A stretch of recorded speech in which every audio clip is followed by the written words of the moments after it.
Just a plastic sleeve, and you slip it up underneath, pop it through, pull down, the buckle comes out. You do it for the other side too. Lift up, and you pull back. Or you can sit in it with just halfway like you had it. You're going for a quick one. Here's the control panel. You have temperature gauge. Right now it's showing 100 degrees. If you click it again, it'll go up. So now it's 101.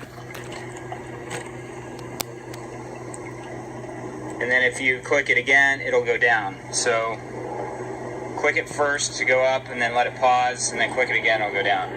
Here's a light button.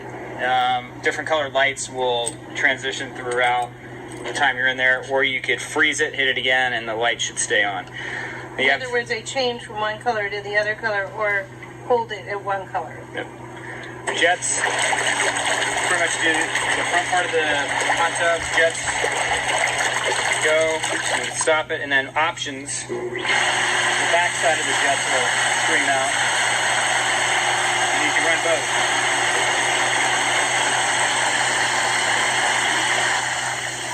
Okay. And if it gets too full, and once you get in and the water's up too high, you can just scoop water out back over the railing is what I do. Just with my body, push them out if it's too high. And you can see the water has like a couple bubbles in it, so it's a little cloudy, but then it dissipates. So that's from having the bubbles on. Yeah. And then we have the filters are over here. There's two blue cylinders. They're locked in. This panel moves. And then we have the duck, and the duck holds bromine tablets.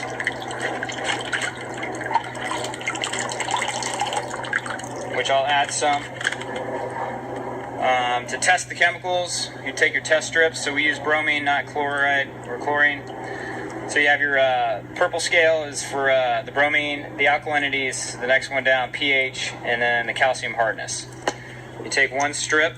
Don't get your wet fingers in the jar. Yeah, keep the moisture out of the jar. Take your strip, count to 3, 1, 2, 3, pull it out, bring it out, compare it on the strip. Looks like bromine's right in the middle. Looks like we need a little bit of alkalinity. The pH is a little bit low, so we'll add some of that. And then we have calcium hardness is kind of on the lower end. So we're just about in the windows. So for pH up, some of the letters are coming off this, but you can see it's pH up, and it's the liquid one. There's two bottles. This is the liquid. I take this medicine cup, fill it to basically 2 tablespoons or 1 fluid ounce or 30 cc's or 30 mils, pretty much to the top line, and then dump it in, and I'll give it probably 2 cupfuls for what needs to be added, and then I'll turn the jets on, give it a quick mix.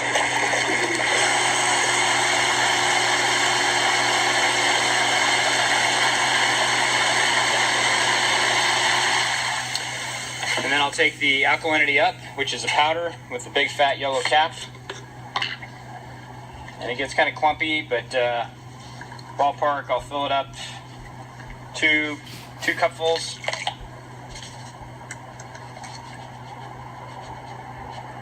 Since we were pretty much right around the window for the lower level, you may need more.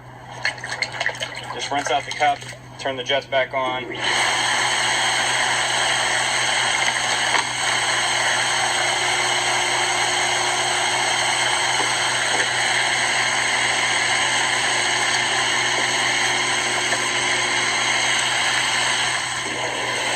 Calcium hardness, that's this tub. Take like a key, pop the lid open, small little white granules. Take the cup, and I'd say probably, if it's just below, I'll throw in 3 cupfuls. So you can see read the measurements on the side. This is about a 400-gallon hot tub. And this is a tub, designed for pools. So they say like 5,000 gallons, you need 10 ounces. So you just kind of interpolate from that and I'd say if you were to drain this and clean it out and then fill it back up, I'd say a full cup of this to start off with would be fine. We have the bromine tablets in the tall cylinder. You kind of squeeze the bottle, take the top off. You can see they're little white cylinders. I put in anywhere from maybe 6 to 10. So I got 2, 4, 6. Let's go with about 8 since we were pretty good on the bromine. Screw the duct back on, and then we have holes at the bottom you could go through. So here's 2, 3, 4. I'd set it back to 2 since we're looking pretty good right now at bromine. And then dump it back in, let it fill with water.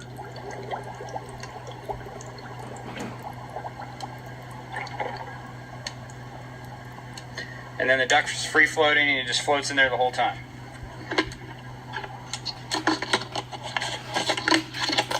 And I come out here about every 2 weeks, maybe 3 at most, and check it with the strips.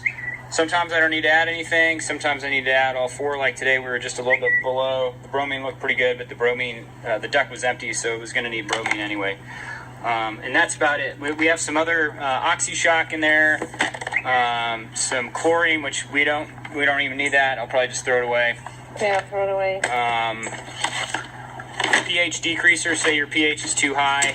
And then here's just a pure filter cleaner. I'd say about once a year, I will drain it, and there's a plug down here. You unscrew the cap, hook a hose up to it, push it in, and then drain the hose down in the backyard. Once it's all drained out, I'll get some cleaner, like a organic household cleaner that does tubs and tile. Spray it gingerly, not too much. Wipe it out with some towels, and then get some wet towels and kind of rinse it out, because you don't want a lot of freestanding soap in there. So once it's kind of cleaned out, dried out, then we fill it back up with a hose. And like I said, it's about 400 gallons, and then that's how you can kind of figure out what you need for the chemicals.